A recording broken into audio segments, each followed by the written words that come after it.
Story recapped here. Today, I'm going to show a 2020 World War II supernatural horror film called Ghost of War. Spoilers ahead. Watch out and take care. In Nazi-occupied France, Chris, along with 4 other soldiers, Butchie, Eugene, Kirk, and Tappert, prepare to embark on their assignment to guard an old chateau. After an encounter with a group of Nazis on a jeep, the soldiers run into what appears to be Jewish refugees. Tappert steps up and gives one of them his coat. As they move through war-torn streets, Kirk says they're exhausted, but Chris reassures them that once they reach their assigned destination, they can sleep for days. They arrive at the chateau and notice that the group currently stationed there behaved strangely and were in a rush to leave. They take no worry of it as the mansion was filled with food and they'd be living in comfort. In the evening, the group gets startled by a loud thudding coming from upstairs. They split up to investigate. Chris and Kirk see a shadow of someone hanging by the neck outside the window, but it quickly disappears. A little later, they share war stories by the fireplace but are quickly disrupted when Chris hears metallic tapping coming from the chimney and realizes it's Morse code. They decipher what the tapping is saying and end up with "You have no legs." Just as they read out the message, a squirrel falls from the chimney and they decide that that's where the tapping must have come from. They try to get some sleep, splitting up in different rooms. Eugene in the basement finds a Nazi soldier's journal and sees an old family portrait. His candle goes out, and once he gets it lit again, the family disappears from the photo. Tappert keeps watch from the attic window and surveys the grounds with his rifle when he glances over a figure standing on a pedestal. When he goes for a second look, a face pops up in front of him and an old wardrobe closet slams shut. The next morning, Eugene tells Chris and Kirk that he finds Tappert strange, and Chris agrees to say they're lucky Tappert is an ally. Just as they finish talking, Tappert comes in and informs them that a platoon of Nazis is about to pass through in a couple of days. Tappert suggests they hide in the woods and wait for the Nazis to pass by, but Chris decides to stay and guard the chateau. Tappert asks for Eugene's help and the two head to the attic where they find ritualistic markings on the floor. Eugene identifies them as black magic and says that Hitler and the Nazis are big followers of the occult. The pair rearranges the attic and attempt to move the large wardrobe closet. As they were moving it, it passes over the ritual markings and slams shut on Eugene's hand, breaking his fingers. Eugene shouts in agony and blames Tappert, but Tappert says it wasn't him. Tappert looks at the mirror on the wardrobe and sees feet dangling behind him but disappear as soon as he turns around. The group returns to the fireplace and hears strange voices on the radio which sound like some sort of incantation or cursing. From what they've been experiencing and with the previous group so eager to leave, they come to a conclusion that the house is haunted, and Kirk suggests they leave immediately, avoiding the Nazis' arrival. They're once again disrupted by creaking and dragging sounds coming from upstairs and metallic tapping from the chimney. They try to decipher it again, but something takes control of Eugene's hand and writes down, "If you leave, you die." They hear the same message on the radio in a demonic voice. Afraid of the message's implication, the group decides against their better judgment and stays. They prepare for the Nazi platoon's arrival. 4 of them haul up in the living room while Tappert heads to the attic to serve as lookout. The Nazis arrive but quickly lose interest and were about to leave when a loud banging comes from the attic. A firefight ensues and the 5 of them go against the whole platoon. A grenade gets thrown in and Butchie jumps on it to cover the others. Kirk hides behind a bathroom door while a Nazi soldier comes in. He hears water splashing and prepares himself for a fight, but is surprised to see that the Nazi soldier getting drowned in the bathtub by an invisible force. Eugene hides behind a table in the study and hears the same voices in the air vents that Chris heard earlier. He keeps quiet as he hears a Nazi soldier approaching and sees someone standing opposite him across the table. He prepares for a fight, and as soon as he gets up to shoot, sees that the person standing is no longer a Nazi soldier but is a ghostly screaming woman. Eugene is pushed back and the soldier who came in looking for him bursts into flames. He reels and mutters to himself that none of this is real. Back in the attic, Tappert hears soldiers coming in and he hides and awaits them. He sneaks around but sees that the soldier looking for him is getting hung from the ceiling.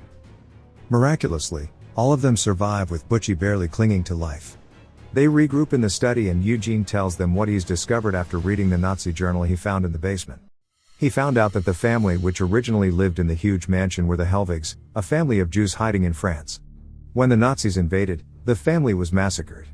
The father was burned alive, their daughter was hung in the attic, their little boy was drowned in the tub, and their bodies were disposed of in a shallow grave. Chris goes upstairs to use the bathroom and sees that the tub hasn't been drained yet. As he leaves, the air suddenly turns cold and he is pushed back into the tub. He starts drowning and he could see from under the water Nazis looming over him. His vision flashes and he sees 3 people in what looks like modern clothing before flashing back to the Nazis and gets a prompt to wake up. He screams and the next thing he knows, Eugene is waking him up. He was having a nightmare. They were planning their next move when Butchie suddenly wakes up, shouting that none of it was real, telling everyone to remember. Everyone is surprised when Butchie is able to grab Chris's shirt even though he longer had arms. It looked like Butchie still had hands or was still using them but they just couldn't see. He tells Chris to remember and to get out. They attribute Boothie's hallucinations to the morphine he's been given. After a discussion, the group decides to move out of the chateau. Just as they prepare to leave, Butchie dies and they bury him in the yard. The remaining 4 leave and were making their way to base camp when they spot Jewish refugees in the distance. It was the exact same group of refugees they had encountered earlier, seeing that one of them still wears Tappert's coat. They soon realize that they're walking in circles and that the events just keep repeating themselves. Kirk brings up a story about a book where the events transpire in a dead man's head. Tappert argues that if they're dead, then heaven surely sucks, with Eugene speculating that they could be in hell, as in hell, sinners are forced to relive their sins over and over in a loop. The group tries to get some sleep camping out in the woods when Eugene brings up that he hasn't voided his vows in weeks. The others say the same thing but Chris shuts them down saying they'll talk about it in the morning. Tappert gets a nightmare that he was back in the attic about to get hanged. He wakes up and sees the word Vetrolek written on the ground. In the morning, they resume their journey but encounter the same group of Nazi soldiers that they had dealt with at the beginning of their assignment. Determined to reach base camp, they continue walking but end up right back at the chateau. Back inside, they decide to look for the bodies and give them a proper burial, arguing that it might be the key to getting out. Tappert mutters Vetrolek and Eugene recognizes the word, saying that it's been mentioned several times in the Nazi journal he's reading. They come up with a plan to wait for the ghosts and help them move on. They wait out in the living room and Mrs. Hellwig appears, dragging Chris outside into an old cabin where the family's bodies had been stored. They give the family a proper burial but Eugene finds a missing page from the journal along with the bodies. He discovers that the family was neither French nor Jewish but Afghan. They spent a huge fortune providing safe passage for Jews to America. As Mrs. Hellwig died, she performed a Vetrolek curse on the men who stood by and watched her family get massacred. At the same time, Tappert is in the attic, sitting in the middle of the ritualistic symbols as if in a trance, muttering an incantation as Arabic runes light up around him. Eugene discovers that according to the additional page he found, burying the family would not put the family at peace but would actually empower them. The ghosts appear and the soldiers try to fight their way out. Butchie suddenly shows up shouting that it isn't real. As they fight, Chris notices static and glitching on the ghosts. Mrs. Hellwig whispers for him to wake up and he does. Chris awakes to see that he's in a high-tech facility with doctors around him. He sees the whole team in a coma and discovers that both his legs have been amputated. The doctor explains that they had been in a terrible incident in Afghanistan and his team suffered fatal injuries. They were placed in a simulation while their bodies healed. The World War II simulation was supposed to help them come to terms with their injuries as the sudden shock of the state of their bodies could lead to their deaths. Putting their minds in simulations ensures that they could accept their injuries better. Chris recalls that, in Afghanistan, they failed to rescue an informant and his family. They were ordered to hide while ISIS members invade their house and murder the whole family. The informant was set ablaze, their daughter was hung, and his son drowned in the sink. When the group came out of hiding, it was too late. As they were exiting, the mother runs out with a bomb strapped to her and it explodes on the group. As their bodies laid in shambles, the mother places the Vetrolek curse on Chris and the group as it was them that let evil happen and did nothing as her family was murdered.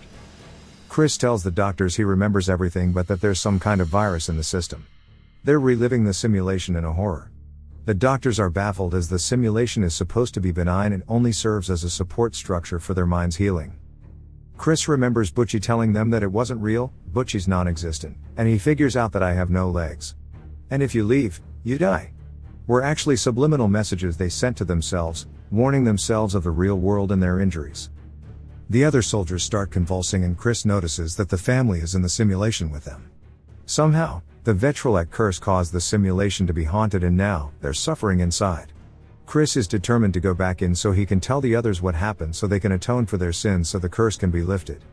As he goes back into the simulation, he is warned that his memory will get wiped but it's too late and he wakes up with everyone by his side, ready to begin their mission to the chateau.